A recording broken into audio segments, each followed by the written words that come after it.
Let's get straight to testing and benchmarking. This time I'm going to do it from the bottom up. First up is Ragdolls. And the first thing you need to know about Ragdolls is that most websites are wrong to say it changes the physics of def animations. It does not. As you can see here, the animation is identical between all three settings. What Ragdolls actually does is change the time that bodies remain on the floor before disappearing. Medium and high setting appear very similar, but that is because they take range into consideration.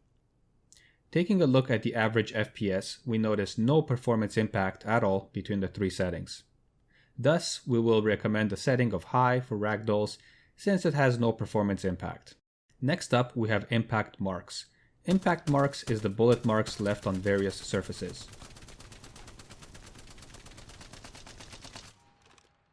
When disabled, there will be no bullet hole marks left on any surface. On low setting, we see the bullet hole marks on some surfaces. And on high setting, we see the bullet holes on most surfaces. Having a look at the FPS benchmarks, again, we notice zero difference between the three settings. Thus, once again, we can safely recommend the high setting, knowing the game will get better visually at no cost to our rendering performance. Moving on, we have effect details. I want to start this off by busting a common online myth that's been floating around for quite a while, that effect detail decreases vision due to the muzzle flashes. This has been true back in 2019, but it is no longer true today. As you can see here, there is no difference in muzzle flashes or gunpowder smoke between the three settings. Also, contrary to many websites, effect details does not affect explosions and special effects in-game. As a matter of fact, you'll have a very hard time ever finding a difference between these three settings.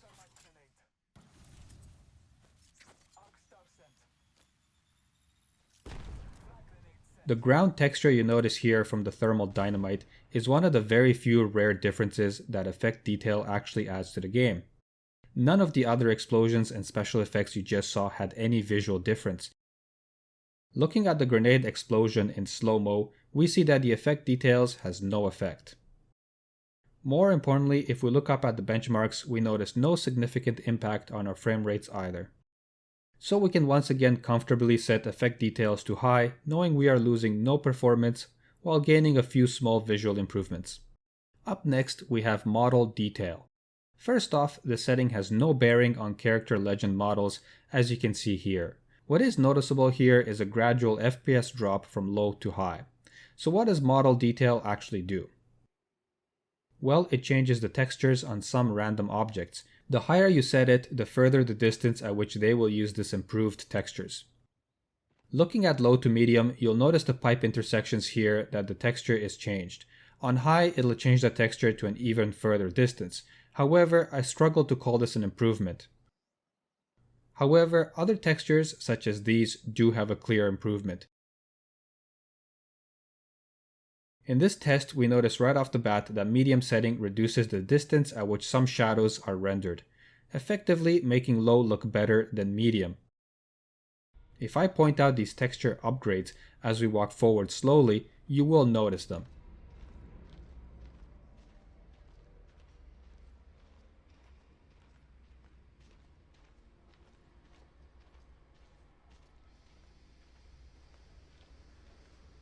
The unfortunate part about this setting is that many texture upgrades that it provides are really not improvements at all.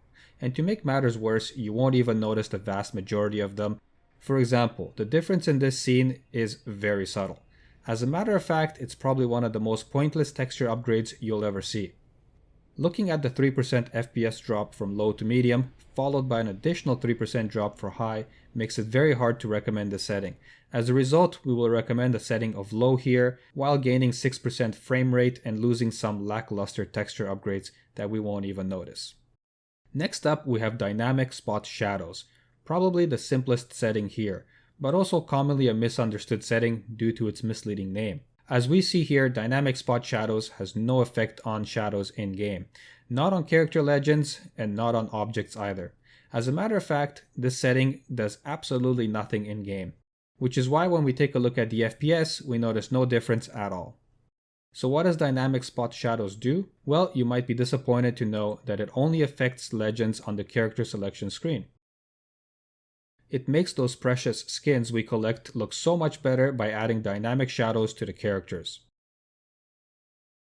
Some people actually pay for their skins, so yeah, they better look good. Alright, back to the menu, we have yet another easy decision here. We shall choose high for this setting since it will have no effect on our in-game performance at all, and it allows us to marvel at our overpriced skins while waiting for the slow matchmaking queue. Continuing up the ladder, we have volumetric lighting. This setting makes light scatter through the environment, making the game look more realistic. Let's start with a look at the FPS. We have a clear drop that fluctuates a bit at times, reaching over a 9% FPS drop. To notice the visual difference, it'll be a lot easier if we toggle the setting on and off like this. Volumetric lighting actually makes it harder to see, as scattered light adds a hazy effect to our visuals. Yet again, another clear choice on this setting. A strong recommendation for better and more visibility with a welcome addition of 9% extra FPS.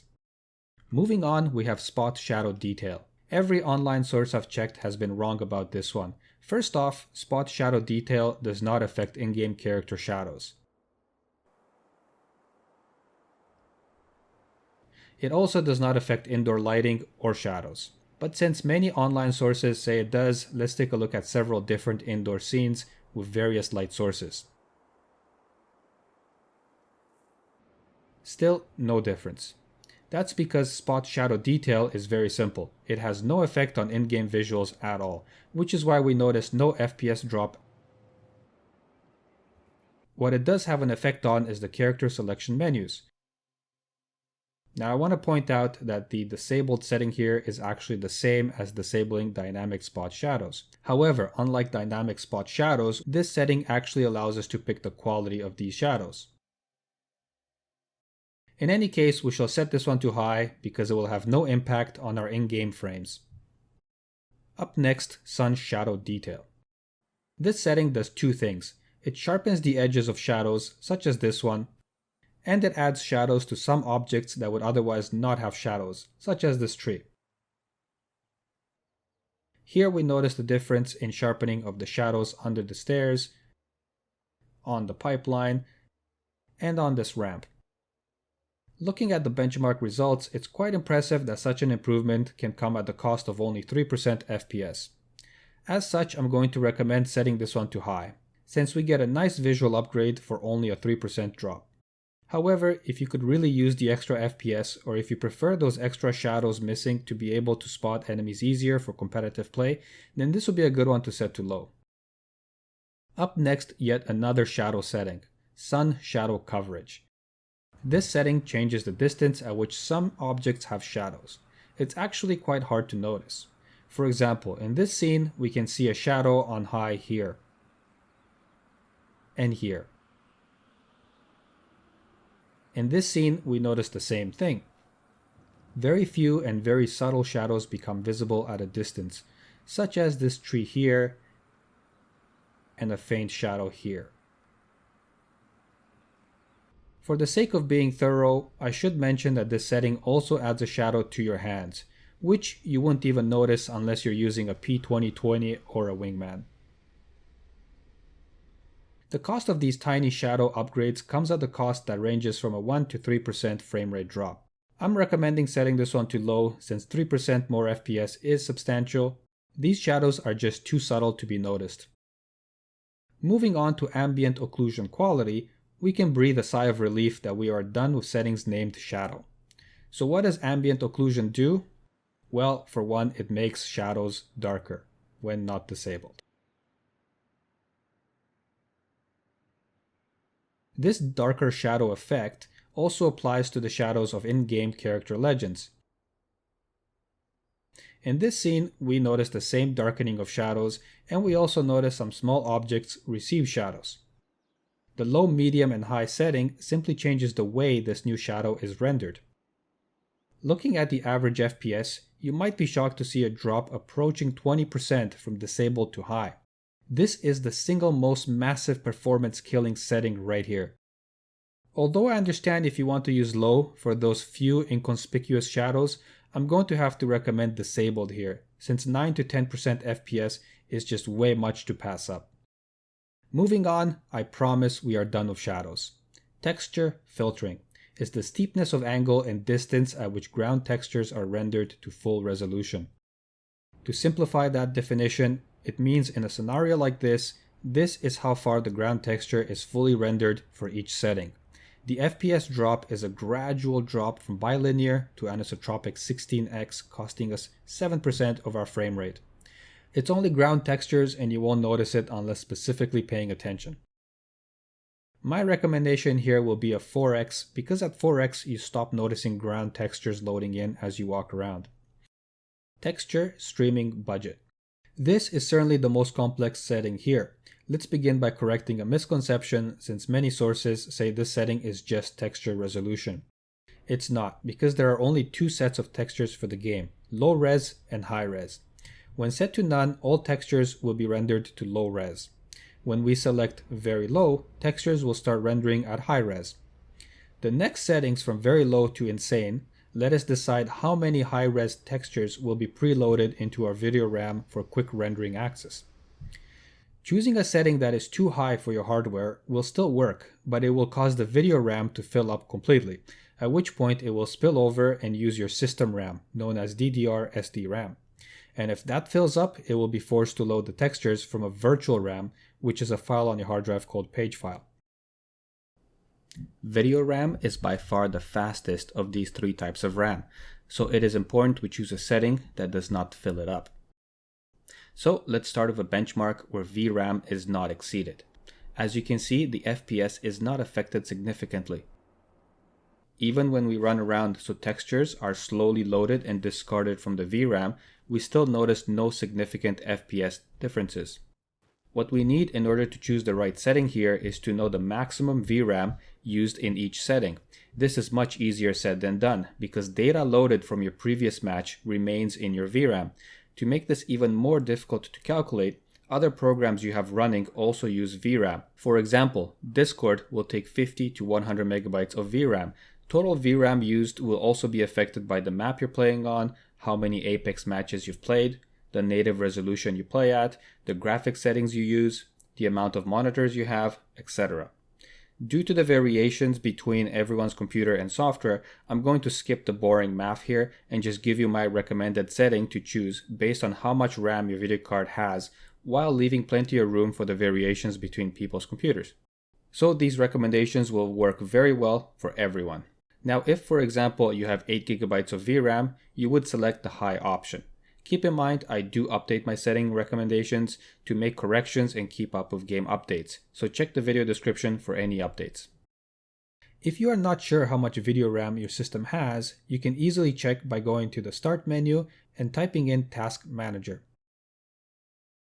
Here, you'll need to make sure you are on the More Details page. Go to the Performance tab and select the GPU graph. Here, you can see how much VRAM your video card has. You'll also notice here that even though there is no game running, we are still using about 500 megabytes of VRAM. Back to the menu. We have our last setting called Anti-Aliasing. This setting smooths out jagged edges for a more realistic appearance. This is easy to see in this scene here, especially on the highlighted edges of these backpacks, which might prompt you to wonder if character legends are easier to see with this setting turned off.